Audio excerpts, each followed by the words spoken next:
Assalamualaikum warahmatullahi wabarakatuh. Apa kabar teman-teman? Alhamdulillah bertemu kembali dari Vicky bersama dengan Ustazah Amel.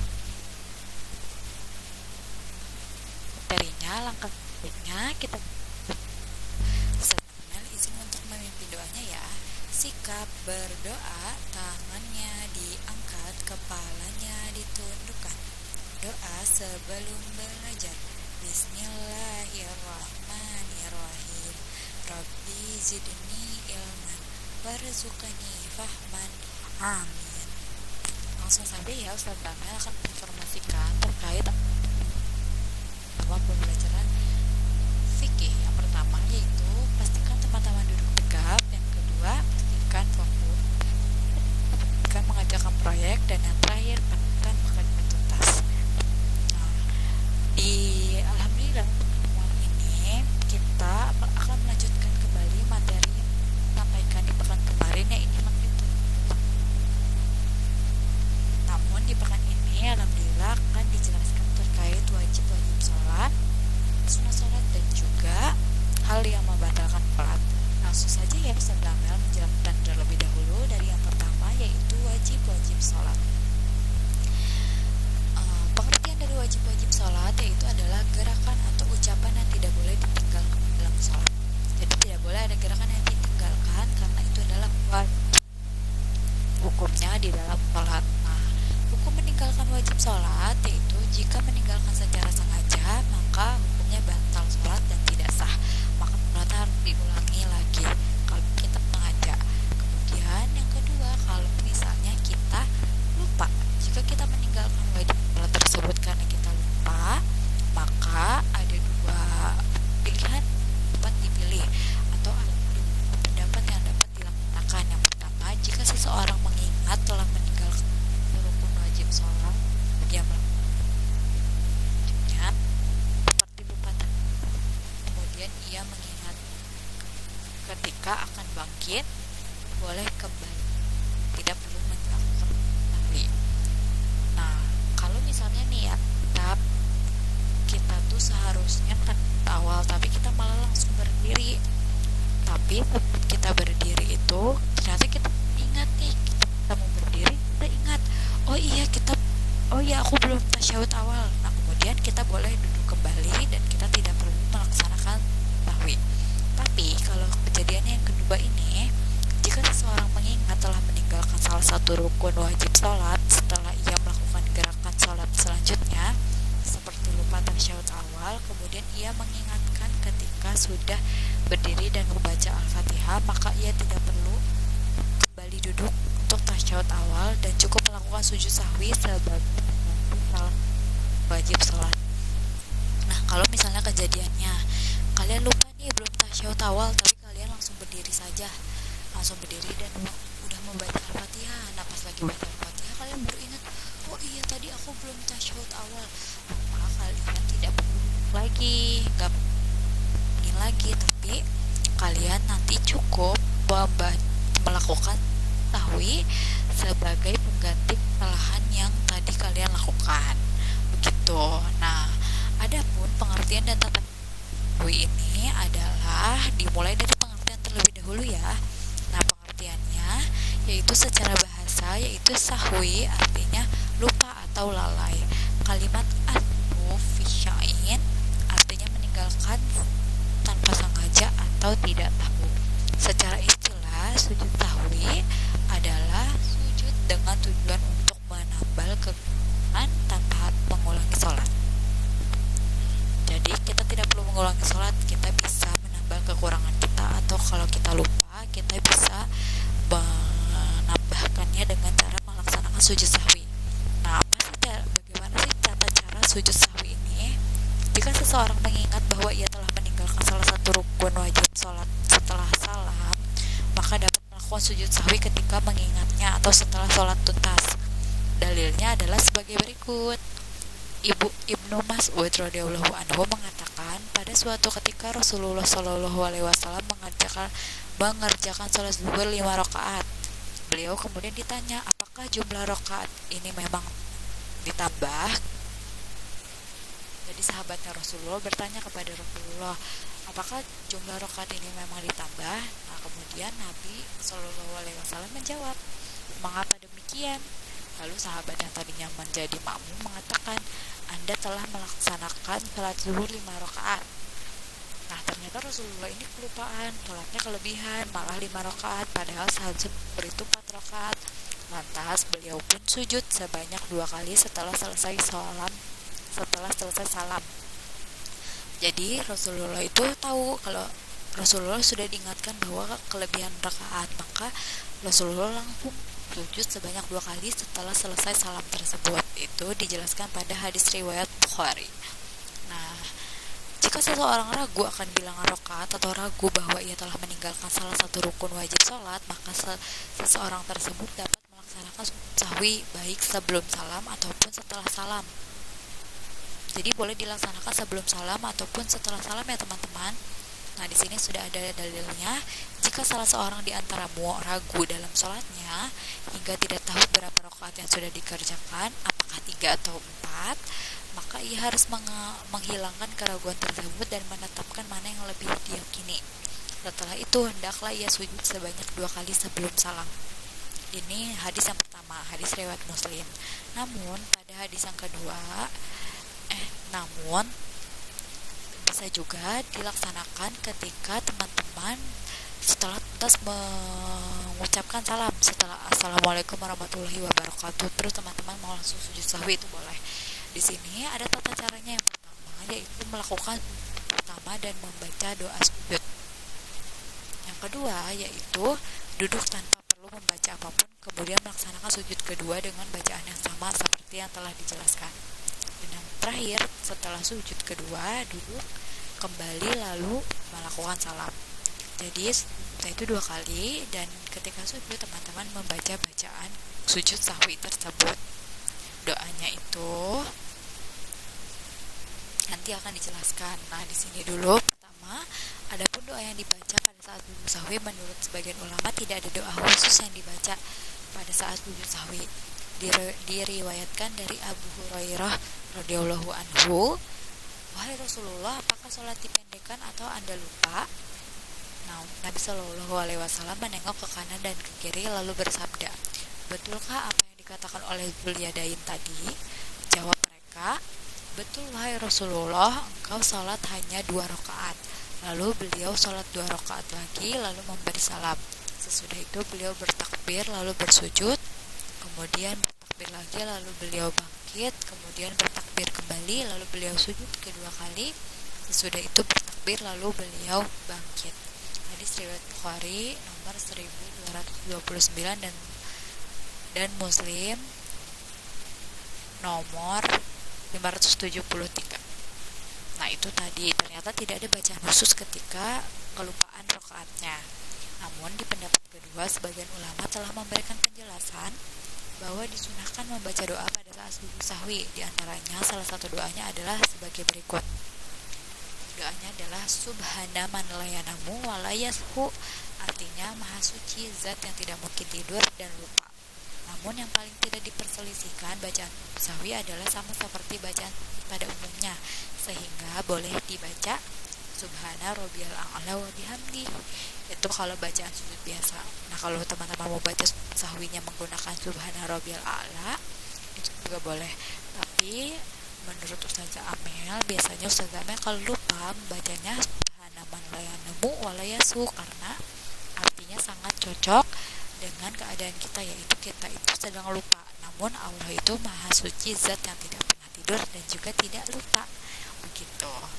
Selanjutnya ada wajib-wajib sholat. Nah, wajib-wajib sholat ini apa saja? Yang pertama, teman-teman pastikan niat. Pastikan niat dulu, karena niat itu adalah wajib. Yang kedua, mengucapkan takbir dalam mengawali setiap gerakan sholat kecuali saat i'tidal dan salam. Yang ketiga, berdiri bagi yang mampu.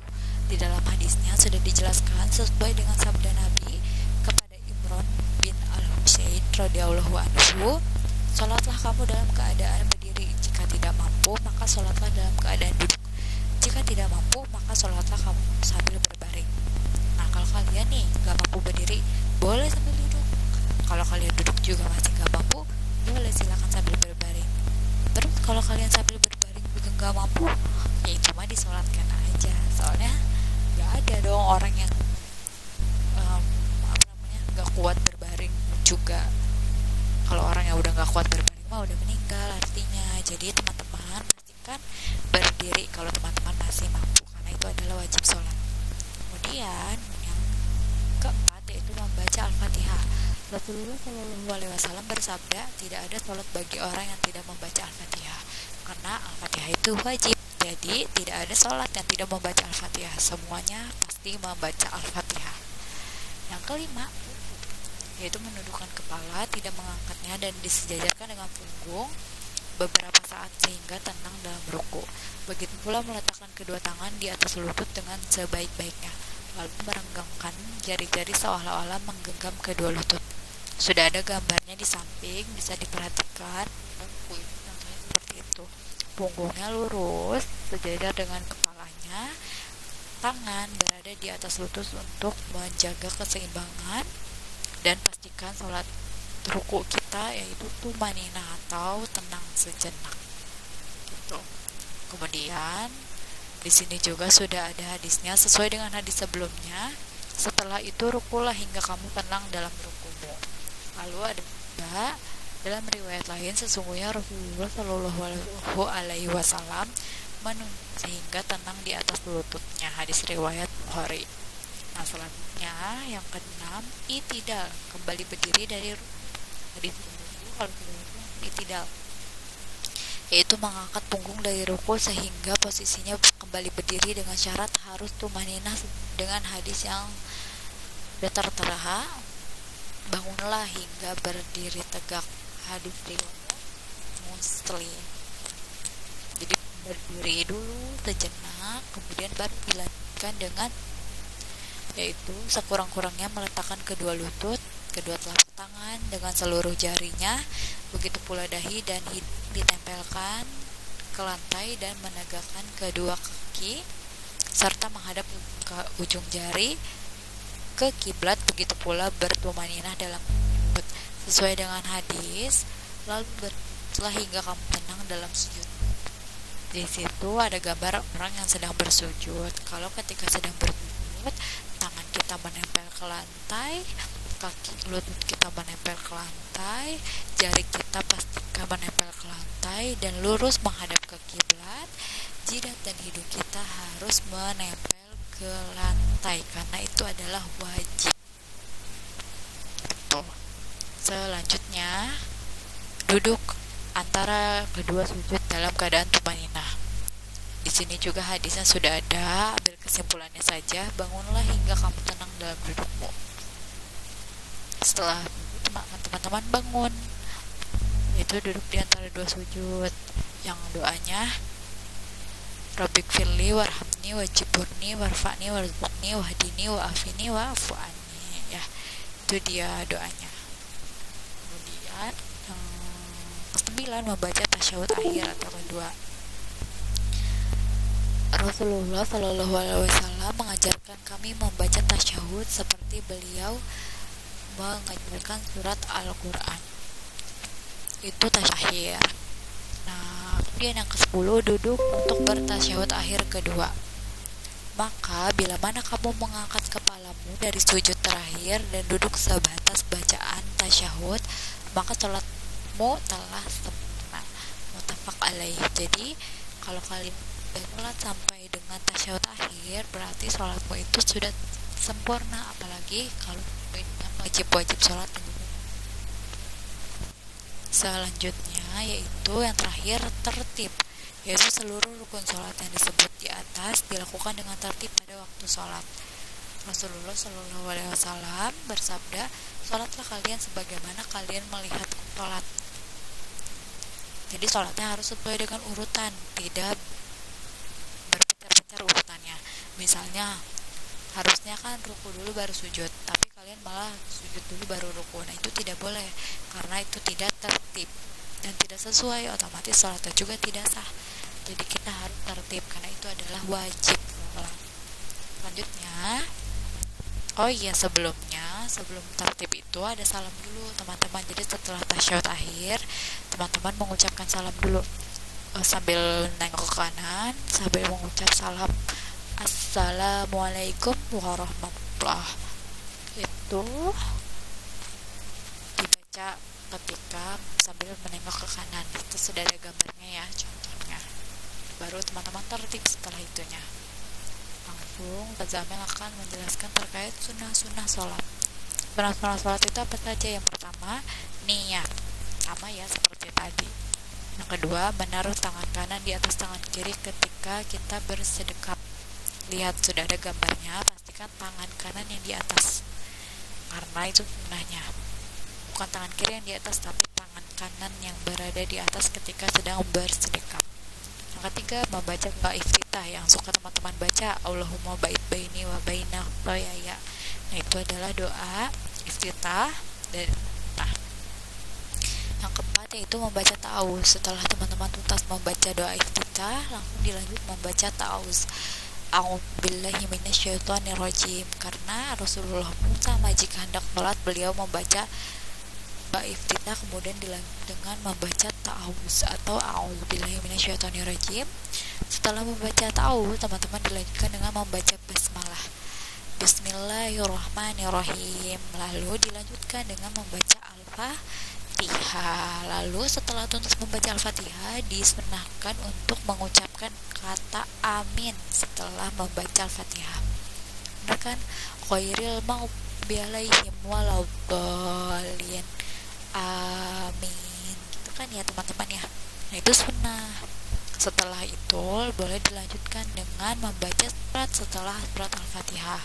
Suratnya boleh surat apa saja, surat ar-rahman, surat al-baqarah, itu boleh. Yang penting sunnahnya adalah membaca surat ketika tuntas membaca al-fatihah. Kemudian yang kedelapan yaitu membaca tasbih saat ruku dan sujud 2 atau 3 kali. Tasbihnya bagaimana ketika ruku? Subhana rabbiyal azimi wa bihamdi, dibaca sebanyak 3 kali. Ketika sujud pun sama, Subhana rabbiyal a'la wa bihamdi, dibaca sebanyak 2 atau 3 kali. Selanjutnya yang ke-9 yaitu membaca ketika bangkit dari ruku atau i'tidal, sami'allahu liman hamidah. Itu yang biasa teman-teman ucapkan ya, tuh bangkit dari ruku yang disebut dengan i'tidal. Kemudian yang ke-10 membaca doa di antara 2 sujud. Ketika sujud terus bangun, kemudian kan doa di antara 2 sujud, Rabbighfirli warhamni wajburni warfa'ni warzuqni wahdini wa'afini wa'fu anni. Itu. Kemudian yang ke-11-nya membaca doa baik setelah tasyahud awal maupun kedua. Membaca doanya gimana kalau lagi tasyahud? At-tahiyatul mubarakatuh shalawatut thayyibatu lillah, Assalamualaikum ayuhan nabi warahmatullahi wabarakatuh, Assalamualaikum wa ala ibadillahi sholihin. Langsung dilanjutkan dengan sholawat kepada Nabi dan juga doa dari fitnah dajjal. Kan langsung Allahumma sholli ala Muhammad wa ala ali Muhammad kama sholaita ala Ibrahim wa ala ali Ibrahim wa barik ala Muhammad wa ala ali Muhammad kama barakta ala Ibrahim wa ala ali Ibrahim fil alamina innaka hamidum majid. Allahumma inni a'udzubika min azabil qabri wa min azabin nar wa min fitnatil mahya wal mamati wa min syarri fitnatil masihid dajjal. Itu doanya ya teman-teman. Nah, setelah itu boleh langsung dilanjutkan dengan mengucapkan salam langsung, Assalamualaikum warahmatullahi, Assalamualaikum warahmatullahi, gitu. Itu adalah sunnah-sunnah dalam sholat. Nah, selanjutnya yaitu ada hal-hal yang membatalkan sholat. Apa saja hal-hal yang membatalkan sholat? Yaitu ketika teman-teman wudunya batal, maka sholatnya pun otomatis batal. Salah satunya penyebabnya adalah buang air, kecil, buang mani, keluarnya mani, mazi, wazi, atau buang angin, dan juga kotoran. Nah, selanjutnya berbicara pada saat sholat. Ketika sholat terus kalian berbicara di luar dari bacaan sholat, maka sholat kalian batal. Yang selanjutnya yaitu makan dan minum. Ketika kalian sedang sholat kemudian makan dan minum, otomatis batal dan kalian harus kembali dan mengulangi kembali sholatnya. Meninggalkan salah satu syarat atau sholat dengan sengaja, yaitu otomatis, karena syarat dan rukun itu harus dilaksanakan. Kalau kita tinggalkan, maka otomatis sholatnya pun tidak sah dan batal, yaitu tertawa. Jika teman-teman ketika sholat kan harusnya khusyuk. Kalau kita tertawa berarti kita sholatnya tidak khusyuk, maka itu batal dan harus diulangi kembali sholatnya. Dan yang terakhir yaitu secara sengaja banyak melakukan gerakan yang bukan merupakan gerakan sholat. Misalnya kalian banyak garuk-garuk, banyak melek, nah itu adalah gerakan yang tidak sesuai dengan gerakan sholat, maka sholat kalian batal. Nah itu tadi penjelasan terkait wajib dan juga hal yang membatalkan sholat. Adapun proyek pembelajaran kita kali ini adalah, teman-teman silakan buatlah rangkuman dari materi yang sudah kamu simak di dalam video ke dalam buku tulismu sebanyak minimal 2 paragraf. Kemudian fotokan dan upload di Google Classroom kalian masing-masing. Selamat mengerjakan. Sejamel izin pamit. Mari kita dengan mengucap hamdalah bersama-sama. Alhamdulillahirabbil alamin. Segala puji bagi Allah Tuhan semesta alam. Terima kasih teman-teman yang sudah menyimak videonya hingga tuntas. Sampai bertemu di pertemuan selanjutnya. Wassalamualaikum warahmatullahi wabarakatuh.